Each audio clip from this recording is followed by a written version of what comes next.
Bonjour Thierry, bonjour Sandra Demarque. Bonjour. Le NPA est très mobilisé contre le conflit dans la bande de Gaza. Une trêve de 3 jours vient d'entrer en vigueur ce matin.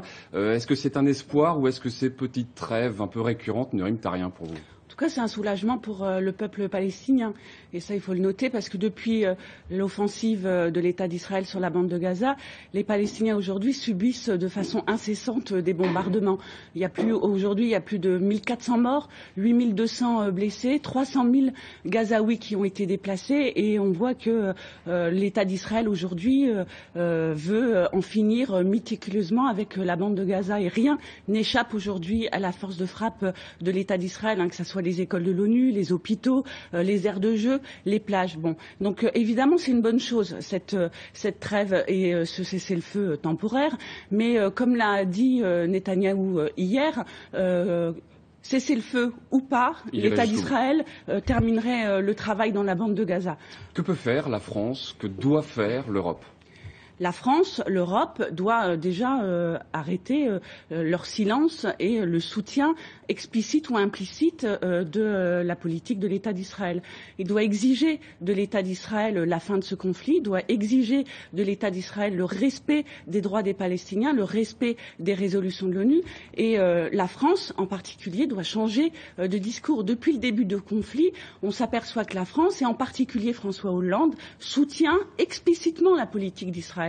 Ses premières déclarations, c'était la reprise mot pour mot de la rhétorique des dirigeants de l'État d'Israël. C'est plus vrai, mais bon, on le voit aujourd'hui.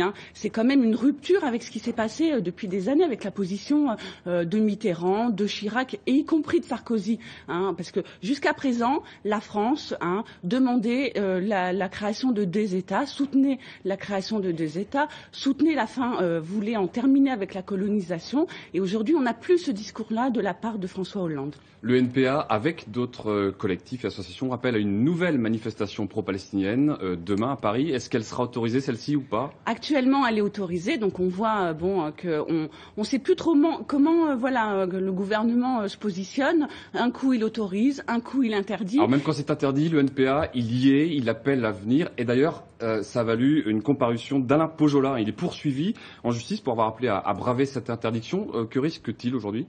Alors on ne sait pas vraiment, parce qu'on ne sait pas jusqu'où va aller cette décision. C'est un membre du NPA. Un membre de la direction du NPA. On ne sait pas jusqu'où va aller ce gouvernement, mais il risque, selon la préfecture, 7 500 € d'amende et de la prison ferme. Voilà.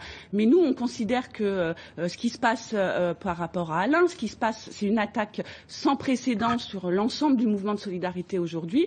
Le gouvernement tente une nouvelle fois de museler, de faire taire ce mouvement de solidarité qui est aujourd'hui, au vu de la situation, extrêmement important et nécessaire. Voilà, après avoir diabolisé le mouvement de solidarité en tentant de déplacer ce mouvement sur le terrain religieux, après avoir essayé de diffuser, parce qu'on a vu qu'il y avait des bons organisateurs et des mauvais organisateurs de manifestations.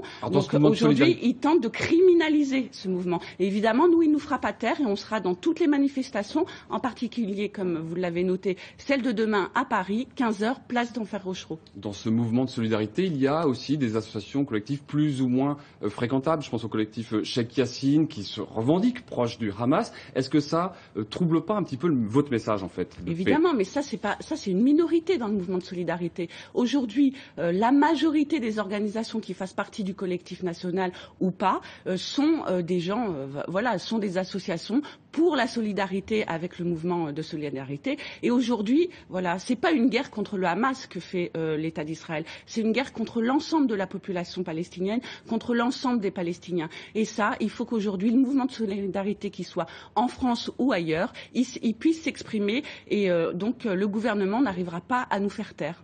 Alors, il y a des gens peu fréquentables, j'ai envie de dire, dans les deux camps. Pour les pro-israéliens, il y a la LDJ que le ministère de l'Intérieur semble vouloir dissoudre. Vous y êtes favorable ou pas? Écoutez, nous, on pense que c'est de l'enfumage. Bon, voilà. Nous, on combat cette organisation qui est une organisation, un groupuscule ultrationniste d'extrême droite, dont ses membres crient haut et fort à mort les Arabes ou encore pas d'Arabes, pas d'attentats. C'est ce qu'ils disent dans les manifestations, les membres de la LDJ. Donc, évidemment, c'est des actes racistes, des propos racistes. Donc, il faut les condamner. Voilà. Donc, ça, il n'y a pas de souci. Il faut dissoudre la Ligue de défense juive. Nous, sur la dissolution, on est toujours un peu perplexe. Pourquoi? Parce qu'on s'aperçoit que quand on dissout des groupes, que ce soit l'extrême droite ou la Ligue communiste, l'ancêtre du NPA il y a quelques années, peut-être, mais moi, j'étais pas encore là. Donc a priori, ça n'empêche pas la reconstitution de ces groupes. Bon, donc il faut condamner évidemment les propos racistes, d'où qu'ils soient, d'où qu'ils viennent. Donc les membres de la LDJ, il faut les condamner pénalement, voilà. Et aujourd'hui, nous, on considère que cette discussion, c'est un enfumage, un véritable enfumage. Pourquoi? Parce que c'est pas la dissolution de la LDJ qu'il faudrait entendre et qu'il faudrait discuter aujourd'hui. C'est la dissolution de la coopération économique de la France avec Israël pour obliger Israël de terminer ce conflit. Le député UMP, maire du 16e, Claude Goasguen, a dit que s'il fallait dissoudre la Ligue de défense juive, il fallait aussi dissoudre le NPA. Oui, écoutez... Goasguen est toujours aussi drôle, mais ça ne nous étonne pas. Bon, au vu de son passé politique, ancien membre de l'Occident, donc son propos ne nous étonne pas.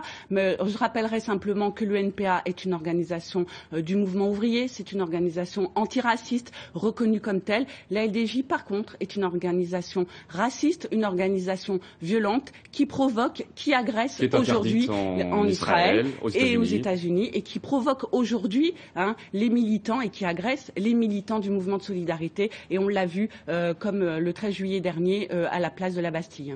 Merci beaucoup Sandra Demarque d'avoir été notre invitée aujourd'hui. Bon week-end à tous et bonne journée Thierry.